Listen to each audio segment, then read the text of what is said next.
لیکن ہندوستان میں ایک دن ایسا بھی آیا تھا کہ پوری دنیا پر انگریز کو حکومت حاصل تھی. انگریز نے پوری دنیا پر اپنا اقتدار جمایا، اپنی گرفت میں لیا، حکومت کو قائم کیا تھا. بڑے بڑے جائگاں پر، بڑے بڑے رئیسوں پر، بڑے بڑے جاگیرداروں پر، بڑے بڑے سرمایہ داروں پر اور بڑے بڑے مالداروں پر، بڑے بڑے زمینداروں پر، بڑے بڑے صوبہ نشین گدہ نشینوں پر اپنی حکومت تھی، سب پر گرفت حاصل تھی. لیکن یہ بوریا نشین علماء، یہ بوریا پر بیٹھنے والے، یہ بوریا پر بیٹھ کر قال اللہ قال رسول اللہ حدیث کا درس دینے والا، یہ بولنے کبھی انگریز کے گرفت نہیں آیا. یہ منظر دیکھ کر انگریز علماء کے خلاف سنگین سے سنگین سزاؤں پر اعلان کر دیا ہے اور پھانسی کے پھندے میں لٹکانا شروع کر دیا ہے. جاؤ جا کر یہ تاریخ اٹھا کر دیکھیں. میں تاریخ کا دراصل کا رکن ہوں. دہلی کے چوک سے لے کر پشاور کے درد خیبر تک کوئی درخت ایسا خالی نہیں تھا کہ جس پر کسی عالم کی لاش ملتی ہوئی نظر نہ آئے. اور ایک ایک دن میں 10,000 علماء کو پھانسی کے پھندے ڈالے رہتے ہیں. انگریز سامراج کی مقابلہ کرنے کے لیے بند صغیر میں آزادی کا پرچم لہرانے کے لیے اس دھرتی پر میدان میں قدم ڈالا ہے تو وہ حاجی داؤد مہاجر وکیل احمد اللہ کے شکل میں آئے، شاہ اسماعیل شہید کے شکل میں، سید احمد شہید کے شکل میں، مولانا زامل کے شکل میں، مولانا یحییٰ عباس کے شکل میں، مولانا ابراہیم ضیاء الکوٹی کے شکل میں اور مولانا سید جماعت علی شاہ کے شکل میں، اور جن کی آزادی کا ہیرو بانی دارالعلوم دیوبند حضرت مولانا قاسم نانوتوی رحمۃ اللہ علیہ کے شکل میں آیا ہے. ہمارے اکابر یہ موت کو آزادی سمجھتے تھے، موت کو رہائی سمجھتے تھے. وہی مشن جس مشن کو پیغمبر نے لے کر نکلا تھا، لا راحت بعد الجوع، آج کے بعد راحت نہیں. اگر راحت ہے تو موت کے بعد، اگر راحت ہے تو زندگی کے سانسیں ختم ہونے کے بعد. وہی فکر، وہی مشن لے کر ہمارے اکابر نے دیوبند لے کر پڑھا ہے. اللہ اکبر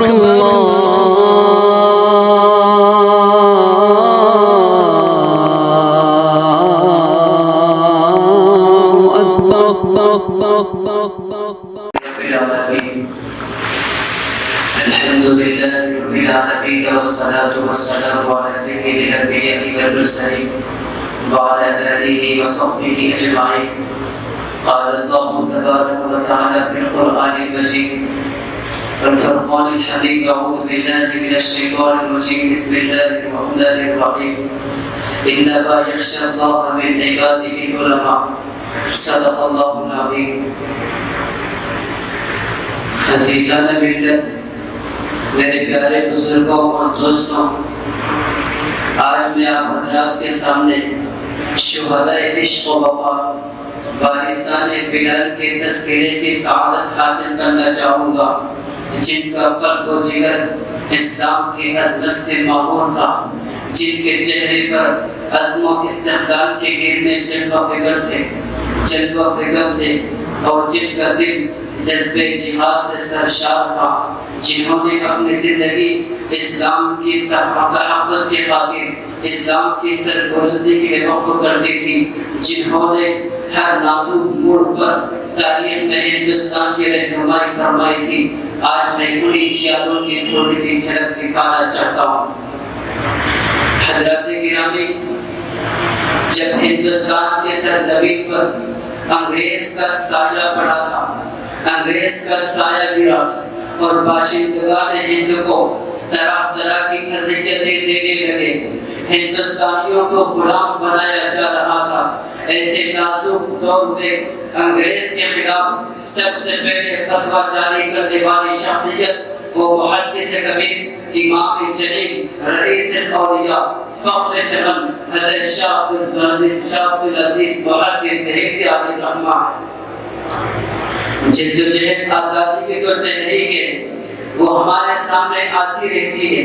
اور عام طور پر یہ سمجھا جاتا ہے کہ اس ملک میں 1857 سے اس ملک میں انگریز کے خلاف محاذ آرائی کا سلسلہ شروع ہوا. لیکن آؤ میں تاریخ سے پردہ ہٹانا چاہتا ہوں، تاریخ سے پردے کو شاپ کرنا چاہتا ہوں، پارا کرنا چاہتا ہوں اور حقیقت کو واضح کرنا چاہتا ہوں۔ حقیقت کچھ اور ہے۔ اس ملک میں انگریز کے خلاف بغاوت کا جو سلسلہ شروع ہوا وہ صدیوں پہلے ہی شروع ہو چکا تھا، اور مورخ لکھتا ہے سن 1498 میں پہلی مرتبہ انگریز اس ملک میں قدم رکھتا ہے، اور تاریخ کے کتاب میں یہ بات شاہد ہے سن 1601 میں ہندوستان میں سب سے پہلے انگریزوں کی پہلی جہاز اپنے جڑوں کو مضبوط کرتے گئی ہے، اور سن 1707 میں شہنشاہ اورنگزیب علیہ الرحمہ اس دنیا سے رخصت ہو جاتے ہیں، دار فانی کی طرف رحلت کرتے ہیں، تو بغلی سلطنت کے بنیادیں متزلزل ہوتے ہیں اور ڈھیلی پڑ جاتی ہے۔ انگریز کو موقع ملتا اپنے پنجوں کو جمانے کا، اپنے پنجوں کو مضبوط کرنے کا اور اپنے سازشوں کو تیز کرنے کا۔ انگریز کے سازشیں پھیل جاتے ہیں، اور وہ پہلی شخصیت جو سب سے پہلے اس خطرے کو محسوس کرتی ہے، انگریز کے احساس کی بھانپ جس کو ہوتی ہے، وہ حضرت شیخ سرہند علیہ الرحمہ مجدد الفسانی رحمۃ اللہ علیہ ہے۔ حضرت مجدد الفسانی رحمۃ اللہ علیہ اپنے مریدین، متعلقین، متوسلین، شاگردوں کو جماتے ہیں اور یہ بتاتے ہیں انگریز اس ملک میں تاجر بن کر آیا ہے، اس کا مقصد بالکل بھی تجارت کا نہیں، بلکہ میں یہ سمجھتا ہوں میری یہ بصیرت ہے، انگریز اس ملک میں آیا ہے اس ملک پر قبضہ کرنے کے لیے، ہم سے ہماری حکومت چھیننے کے لیے، ان کے خلاف سدے باب کرنا ہوگا، ان کا راستہ روکنا ہوگا۔ حضرت مجدد الفسانی رحمۃ اللہ علیہ انگریز کے خلاف اسکیمیں بنانا شروع کر دے، لیکن انہیں فکروں کے ساتھ وہ بھی اس دنیا سے رخصت ہو جاتے، لیکن جو آپ کے دل کے اندر جو جذبات، جو فکریں تھے، وہی جذبات، وہی فکریں آپ کے شاگردوں میں منتقل ہوتے۔ حضرت شاہ ولی اللہ محدث دہلوی علیہ الرحمہ انہی فکروں کے ساتھ زندگی گزارتے اور پورے ملک ہندوستان اور دیگر ممالک کا سفر کرتے ہیں اور انگریزوں کے خلاف مدعی کا محاذ بنانے کی کوشش کرتے۔ بالآخر افسوس کہ آپ اسی فکر کے ساتھ دنیا سے تشریف لے جاتے۔ آپ کے بعد آپ کے لائق و فائق فرزند انجمن حضرت شاہ عبدالعزیز محدث دہلوی علیہ الرحمہ آپ کے ہاتھ میں کمان نہ تھی، پورے ملک بھر میں جذبات، منافرت کے جذبات کو پھیلا دیتے، نفرت کے فضا کو قائم کرتے، ہر باشندگان ہند کے دل میں نفرت کو پیدا کرتے۔ یہ جو انگریز ہے یہ ہمارا محسن نہیں ہے، ہمارا خیر خواہ نہیں، اس ملک پر قبضہ کرنے کی بجائے یہاں تک کہ سن 1803 میں جب یونین ڈیٹ کا دار قلعے پر لہرایا جاتا ہے اور یہ اعلان کیا جاتا ہے خلق خدا کی ملک بادشاہ سلامت کا اور حکم کمپنی بہادر کا ہوگا، ان کے اس اعلان کے بعد حضرت شاہ عبدالعزیز محدث دہلوی علیہ الرحمہ وہ تاریخی فتویٰ صادر کرتے جس فتوے کے منظر عام پر آنے کے بعد پورے ملک بھر میں ایک انقلاب کی لہر دوڑتی ہے، جدوجہد آزادی کا لہر دوڑتی، جس لہر پر صبر کرنے پر انگریز کامیاب نہیں ہوتا، ناکام ہو جاتا ہے اور اپنا بوریہ بستر اوڑھ کر بھاگنے پر مجبور ہو جاتا ہے۔ حضرت شاہ عبدالعزیز محدث دہلوی علیہ الرحمہ سن 1803 میں جو فتویٰ صادر کیا تھا اس میں انہوں نے یہ لکھا، اس ملک میں رہنے والے تمام مسلمان، تمام باشندگان ہند کو، اس ملک میں رہنے والے تمام مسلمان اور تمام باشندگان ہند پر اب یہ فرض ہو چکا ہے، اب یہ فرض ہو چکا ہے وہ متحدہ طور پر مل کر دشمن وطن کے خلاف میدان پر اتر آنا ہوگا۔ اگر ہم ملک کی حفاظت چاہتے، ملک کی تمدن کی حفاظت چاہتے، اگر ملک کی تہذیب کی حفاظت چاہتے، اپنے تشخص کی حفاظت چاہتے، اس ملک میں امن و سلامتی کو دیکھنا چاہتے، بھائی چارگی کو دیکھنا چاہتے، اخوت ملی کو برقرار رکھنا چاہتے، اتحاد و اتفاق کو باقی رکھنا چاہتے، تو پھر ملک کے تمام طبقات کو متحدہ طور پر محاذ آرائی کرنا ہوگا، متحدہ طور پر سب مل کر دشمن وطن کے خلاف جنگ کرنا ہوگا، لڑنا ہوگا۔ حضرت عبدالعزیز محدث تحریک رحمہ اس زمانے میں آپ نے فتویٰ دیا تھا جس زمانے میں انگریز کے خلاف سرگوشی کرنا، چھپ چھپ کر بات کرنا جرم سمجھا جاتا تھا۔ لوگ انگریز کے خلاف بات کرتے ڈرتے تھے کہیں دل جدری آزادون، کہیں جاسوسی نہ ہو جائے، دینے کے دینے نہ پڑ جائے۔ ایسے ادبناک دور میں، ایسے نازک دور میں، ایسے پرفتن حالات میں جس شخصیت نے ٹیکنی کے چھوڑ پر انگریز کے خلاف فتویٰ صادر کیا تھا وہ فخر جمن حضرت شاہ عبدالعزیز محدث تحریک رحمہ ہے۔ اس سے پہلے سن 1799 میں حضرت شیر محسود ٹیپو سلطان علیہ رحمہ بڑی جرأت مندی بہادری کے ساتھ انگریز سے مقابلہ کرتے کرتے جام شہادت نوش فرمائی اپنوں کی غداری کی وجہ سے۔ حضرت ٹیپو سلطان علیہ رحمہ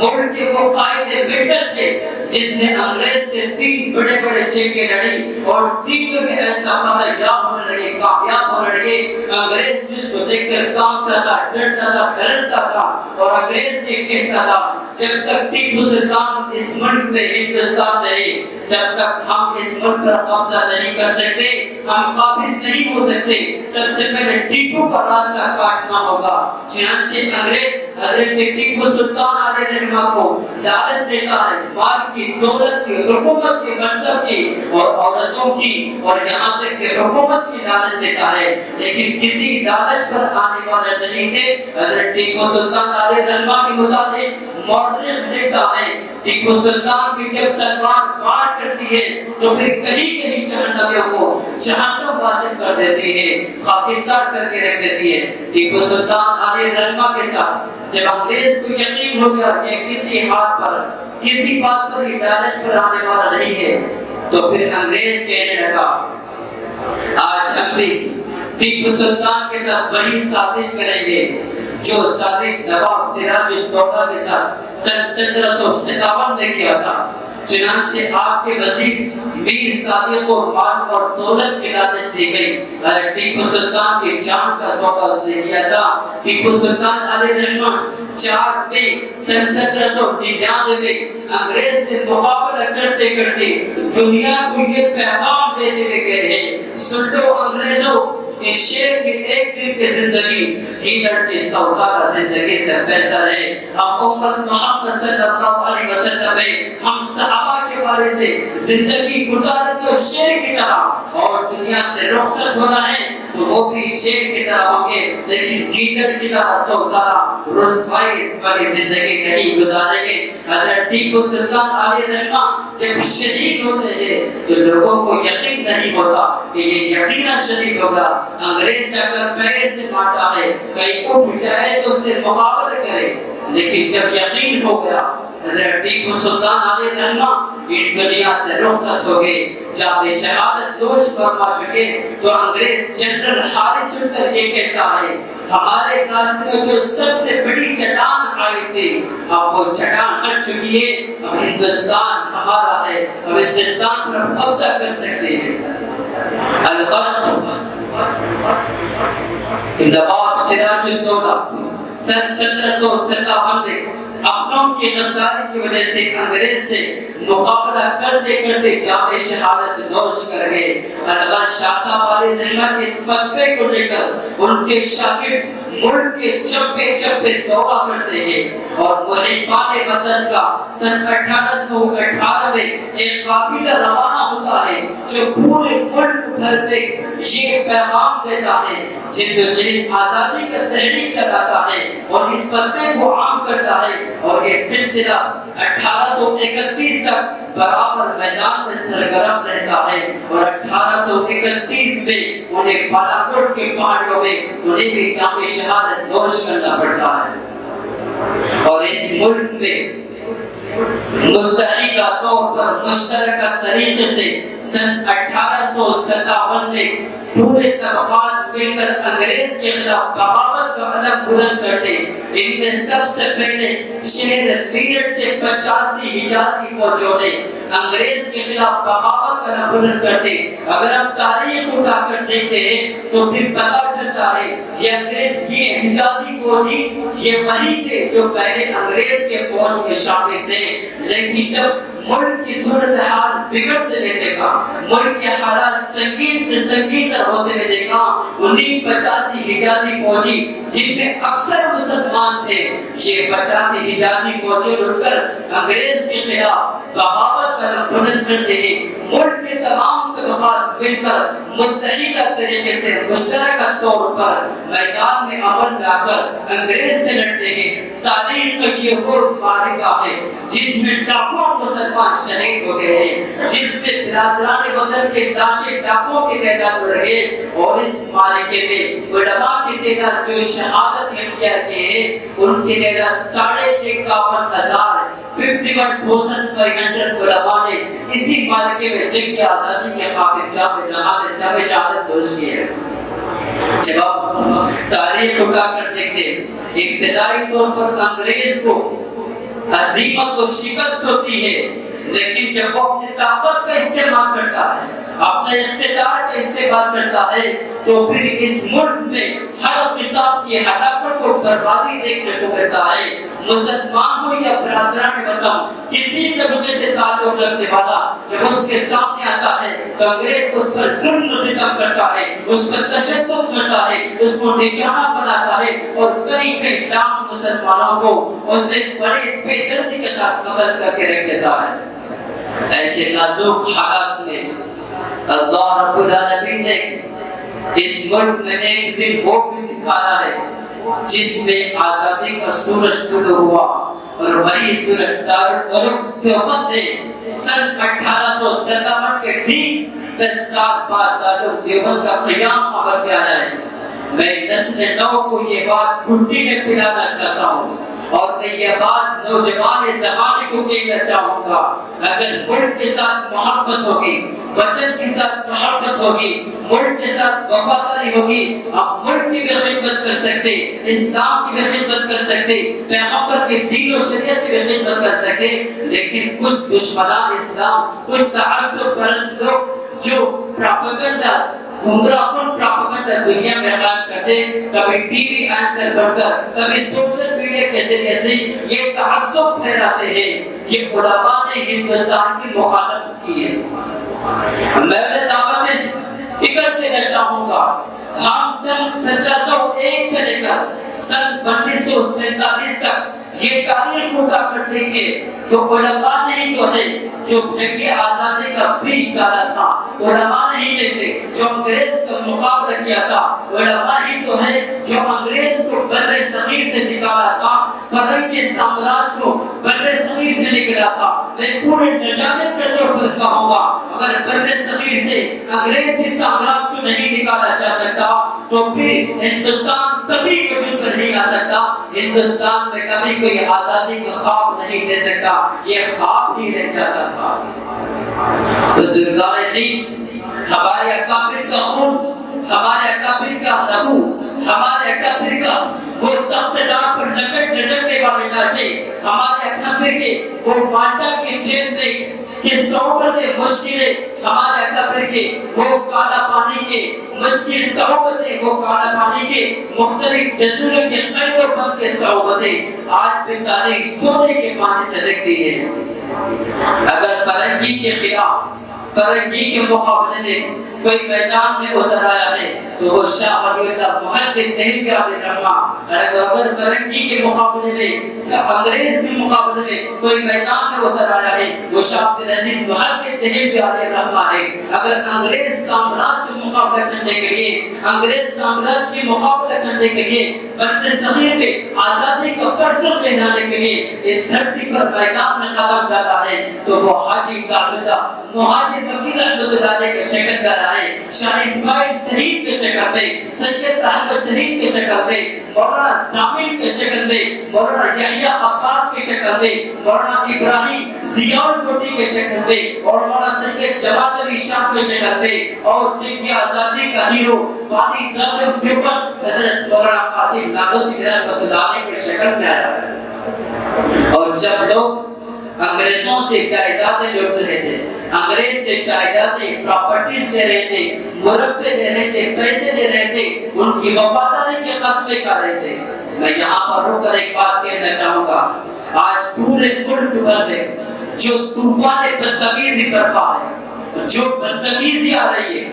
ملک کے توتر کو ختم کیا جا رہا، ملک میں بھائی چارگی کو ختم کیا جا رہا ہے، وہ تعصب پرست قوم RSS اور BJP ہے، اور انہی کا سربراہ، انہی کا منبع، انہی کا مرکز، انہی کا قائد، انہی کا سید وہ تھا ساورکر، جس کا انگریزوں نے سب کو قید کیا تھا۔ وہی ساورکر انگریزوں کے سامنے جی حضوری کی تھی، انگریزوں کے سامنے شیخی بغاری تھی۔ انگریز نے کہا میں علماء کے رازوں کو فاش کروں گا، اس ملک کی غداری کروں گا، تم میری جان چھوڑ دو اور مجھ پر وظیفہ جاری کر دو۔ آج سے 100 سال پہلے وہ ملک کا غدار تھا، آج یہ غدار پورے ملک کو تباہ کرنے کے کانسٹیٹیوشن کو خاک میں ملا رہے۔ وہ غدار جس وقت علماء کے رازوں کو فاش کر کے ہندوستان کے خلاف لڑ رہا تھا، اسی وقت انگریز قوم نے اس کو 1 مہینے میں بطور وظیفہ کے 1 لاکھ روپے بطور وظیفہ کے دیا کرتے تھے۔ چنانچہ جس زمانے میں وفاداری کے قسمیں کھا رہے تھے، میں فخر سے کہنا چاہوں گا ہمارے اکابرین دیوبند داڑھی اور ٹوپی والے، لباس پہننے والے، چٹائی پر بیٹھنے والے سینہ سما ہو کر میدان میں کھڑے ہوتے، تیروں اور خنجروں، بندوق اور گولیوں کا مقابلہ کرتے، اپنے سینوں کو حاضر کرتے اور موت کو سینے سے لگاتے ہیں۔ آپ تاریخ اٹھا کر دیکھیں، میرے اکابرین نے تخت پر لٹک گئے، وہ مالٹا کے جیل میں کل سڑکے ہیں، اور وہ کالا پانی کے سزاؤں میں جن کے زندگی کے ساتھ ختم ہو گئے۔ لیکن ہندوستان میں ایک دن ایسا بھی آیا تھا کہ پوری دنیا پر انگریز کو حکومت حاصل تھی، انگریز نے پوری دنیا پر اپنا اقتدار جمایا، اپنی گرفت میں لیا، حکومت کو قائم کیا تھا۔ بڑے بڑے جائیدادوں پر، بڑے بڑے رئیسوں پر، بڑے بڑے جاگیرداروں پر، بڑے بڑے سرمایہ داروں پر اور بڑے بڑے مالداروں پر، بڑے بڑے زمینداروں پر، بڑے بڑے صوبہ نشین گدہ نشینوں پر اپنی حکومت تھی، سب پر گرفت حاصل تھی۔ لیکن یہ بوریا نشین علماء، یہ بوریا پر بیٹھنے والے، یہ بوریا پر بیٹھ کر قال اللہ قال رسول اللہ حدیث کا درس دینے والا، یہ مولوی کبھی انگریز کے گرفت نہیں آیا۔ یہ منظر دیکھ کر انگریز علماء کے خلاف سنگین سے سنگین سزاؤں کا اعلان کر دیا ہے اور پھانسی کے پھندے میں لٹکانا شروع کر دیا ہے۔ جاؤ جا کر یہ تاریخ اٹھا کر دیکھیں، میں تاریخ کا دراصل طالب علم ہوں، دہلی کے چوک سے لے کر پشاور کے درد خیبر تک کوئی درخت ایسا خالی نہیں تھا کہ جس پر کسی عالم کی لاش ملتی ہوئی نظر نہ آئے، اور ایک دن میں 10,000 علماء کو پھانسی کے پھندے دیے جاتے تھے۔ ایسے پر الگ طور پہ ہمارے اکابرین نے جدوجہد آزادی کی تحریک چلائی تھی، جنہوں نے موت کو سینے سے لگایا تھا، اور جب کچھ علماء کو مالٹا کے جیل میں لے گیا تھا، اور مالٹا کے جیل میں لے جا کر انگریز کے عدالت میں کھڑا ہوا، وہ 5 علماء تھے جن پر انگریز نے سزائے موت کا اعلان کیا تھا۔ ابھی کچھ ہی دن کے بعد انہیں پھانسی کے پھندے لٹکنا تھا، لیکن انگریز دیکھ رہا ہے علماء جشن منا رہے، خوشی منا رہے، اب ہم جنت میں جانے والے، جنت کے وہ نظارے ہمیں دکھ رہے، وہ مقام سے ملاقات کرنے جا رہے۔ انگریز یہ منظر دیکھ کر شکایت کرنے لگا، وائسرائے برطانوی، وائسرائے ہند کو یہ بادشاہ گزرے۔ اس نے دوبارہ کیس کو ریفائر کیا، دوبارہ کیس کو اوپن کے عدالت کے کچہری میں دوبارہ یہ سزا سنائی۔ وہ مولویوں، ہم تم وہ سزا نہیں سنائیں گے جس پر تم جشن مناتے ہو، ہم تو تمہیں وہ سزا دیں گے جسے عمر قید کہا جاتا۔ اسی وقت ایک مرد قلندر، مرد چلان کہنے لگا کہ مستحق دار کو حکم بندی نظر ملا۔ انہوں نے یہ شعر کہا، مستحق کے دار کو حکم بندی ملا کہ کیا ہو گیا، رہائی ہوتے ہوتے رہ گئے۔ ہمارے اکابر یہ موت کو آزادی سمجھتے تھے، موت کو رہائی سمجھتے تھے، وہی مشن جس مشن کو پیغمبر نے لے کر نکلا تھا، لا راحت بعد الجوع، آج کے بعد راحت نہیں، اگر راحت ہے تو موت کے بعد، اگر راحت ہے تو زندگی کے سانسیں ختم ہونے کے بعد۔ وہی فکر، وہی مشن لے کر ہمارے اکابر نے دیوبند لے کر پڑھا ہے۔ جب ہم تاریخ کا مطالعہ کرتے تو مسٹر محمد علی جناح سے پوچھا گیا، بتاؤ تمہارے ساتھ کوئی عالم موجود ہے؟ مسٹر محمد علی جناح قائد اعظم کہنے لگا کہ ہمارے ساتھ وہ عالم ہے جو 1000 عالموں پر باری ہے۔ پوچھا گیا کون ہے؟ کہنے لگا دیوبند کی شان مجدد و بدعت حکیم الامت مولانا اشرف علی تھانوی میرے ساتھ ہے، جس نے پیغمبر کی سنت کو دنیا میں عام کیا تھا، جس نے 3000 کتابیں لکھ کر امت پر احسان کیا تھا، جس نے اپنی سیاسی بصیرت سے ہندوستان کو وجود دیا تھا۔ آج دیوبند کے خلاف لڑ رہے،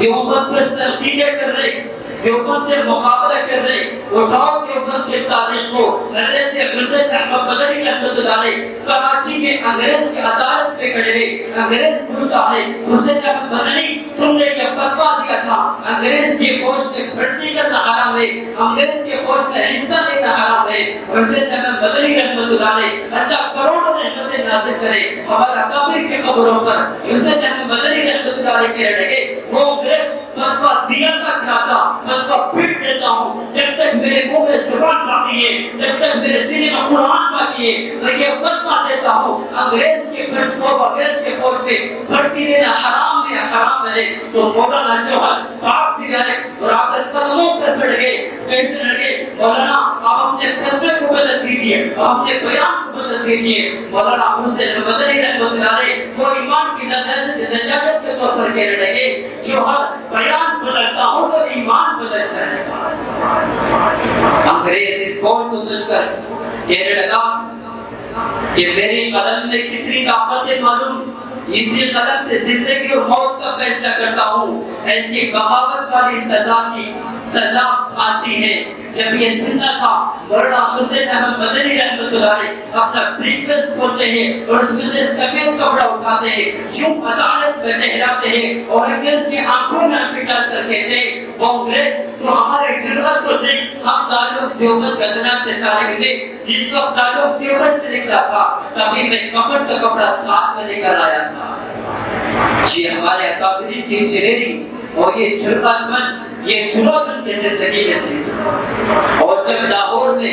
حضرت علامہ لاہوری علیہ رحمہ کو سخت سردی کا موسم تھا، دونوں طرف برف کے پرکٹس لگے ہوئے تھے، دونوں طرف صندوق لگے تھے برف کے، درمیان میں حضرت کو رکھا گیا تھا۔ جب انتہائی ٹھنڈے ہونے لگے بے ہوش ہو گئے تھے، جس وقت حضرت کو ہوش آنے لگا تو انگریز نے پوچھا لاہوری بتاؤ اب تم جلوس نکالو گے، اب ختم نبوت کا نعرہ بلند کرو گے، اب تم جلوس کی قیادت کرو گے، اب تم مسجد میں اللہ کے نبی کے حضور کی سیرت و صورت بیان کرو گے، آپ کی عظمت و عظیمت بیان کریں گے۔ حضرت لاہوری علیہ رحمہ کہنے لگے وہ انگریز ذرا میری بات تو سن لے، میرا جسم تو ٹھنڈا ہو چکا لیکن میرا ایمان پہلے سے زیادہ گرم ہو چکا ہے۔ کیا ایمان تھا علماء دیوبند کا، جنہوں نے اس دھرتی کو آزاد کرنے کے لیے اپنے جانوں کو نچھاور کر دیا ہے۔ شاملی کا میدان ہے، حضرت قاسم ناموت کا رہا انگریز کے ساتھ لڑ رہے، مقابلہ کر رہے، گولی جہاں پر انگریز نے مارا سر پر ہاتھ رکھ کر بیٹھ گئے، مولانا گنگو ہی توڑ دیا را کر کہنے لگے حضرت کیا ہوا؟ کہنے لگے انگریز نے گولی ماری ہے، نماز والا درود 3 مرتبہ پڑھ کر دم کیا ہے، اور کہنے لگا حضرت ہاتھ ہٹا دو۔ جب ہاتھ ہٹا گیا سن تو درکنار خراج تک نظر نہیں آیا۔ یہ علماء دیوبند کی زندہ کرامت تھی اور تنقید کرتے ہیں علماء دیوبند کے خلاف۔ اور میں یہ واقعہ بتا کر کے بات ختم کرنا چاہوں گا، ریشمی روان کی تحریک چلانے والا دیوبند کا روشن چراغ وہ حضرت عبید اللہ سندھی علیہ رحمہ ہے، جس کی زندگی ہو حضرت صحابہ اکرام کی زندگی سے ملتی ہے۔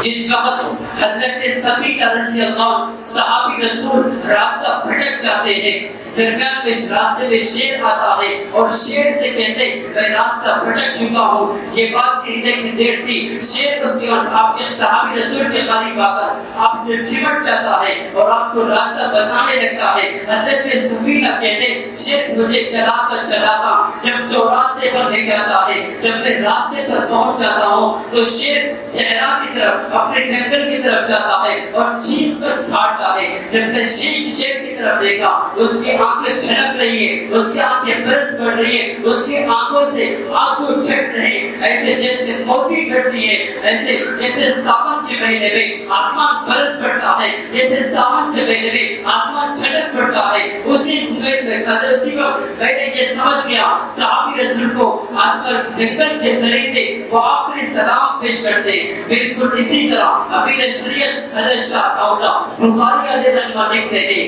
کہ دیوبند کا قافلہ صحابہ کے قافلے سے بچا ہوا ایک بچے کے افراد پر مشتمل ہے تاکہ امت کے لوگ دیکھیں یہ صحابہ کی زندگی کیسے تھی اور دیوبند کو دیکھیں. بالکل اسی طرح دیوبند کا چشم چراغ مولانا عبید اللہ سندھی علیہ رحمہ ریش پروان کی تحریک میں جس وقت افغانستان کے راستے سے چلتے ہیں تو راستے میں 3 شیر آتے ہیں, راستہ بھٹک چکے. حضرت کو دیکھ کر 3 شیروں نے دھاڑنا شروع کیا ہے. حضرت رحمت اللہ علیہ کے زبان سے بے ساختہ یہ جملہ نکلتا ہے کہ شیروں تم بھی اسی نسل سے ہو جس نے حضرت سفینہ کو راستہ بتایا تھا, میں بھی اسی نسل سے ہوں جو حضرت جو وہاں شیر سے راستہ پایا تھا. لہذا جس طرح شیروں نے حضرت سفینہ کو راستہ بتایا تھا اسی طرح حضرت عبید اللہ سندھی علیہ رحمہ کو بھی انہوں نے راستہ بتایا تھا. بزرگان دین جس طرح اسلام کے تحفظ کے خاطر اسلام کے سر بلندی کے لیے حضرت صحابہ کرام نے اپنے تن من دھن کی بازی لگاتی تھی, اسی طرح اس ملک کو کامیاب کرنے کے لیے, اس ملک کو انگریز کے فارغ کرنے کے لیے, اس ملک کی آزادی کے لیے ہمارے اکابرین نے اپنے جانوں کو قربان کر دیا ہے. اگر شملے کا میدان دیکھیں تو پھر نظر آتا ہے دیوبند والا, اگر آٹا کی جیل دیکھیں تو نظر آتا ہے دیوبند والا, اگر باڑا کوٹ کے میدان دیکھیں تو پھر نظر آتا ہے دیوبند والا, اگر اسلام آباد کی سرزمین کو دیکھیں تو بھی نظر آتا ہے دیوبند والا, اگر لاہور کے بدھ قلعے کو دیکھیں تو وہاں بھی نظر آتا ہے دیوبند والا, اگر مالٹا کی جیل اور اسی طرح کالا پانی کے سزاؤں کو دیکھیں تو شیخ الرحیم مولانا احمد سے دیوبند ہی نظر آتا ہے. میں ایک شعر کہہ کر اپنی بات ختم کرنا چاہوں گا. جب بھی اس چمن کو ضرورت پڑی تو خون ہم نے بہائی ہے, گردن ہم نے کٹائی ہے. جب بھی اس چمن کو ضرورت پڑی تو خون ہم نے بہائی ہے, گردن ہم نے کٹائی ہے.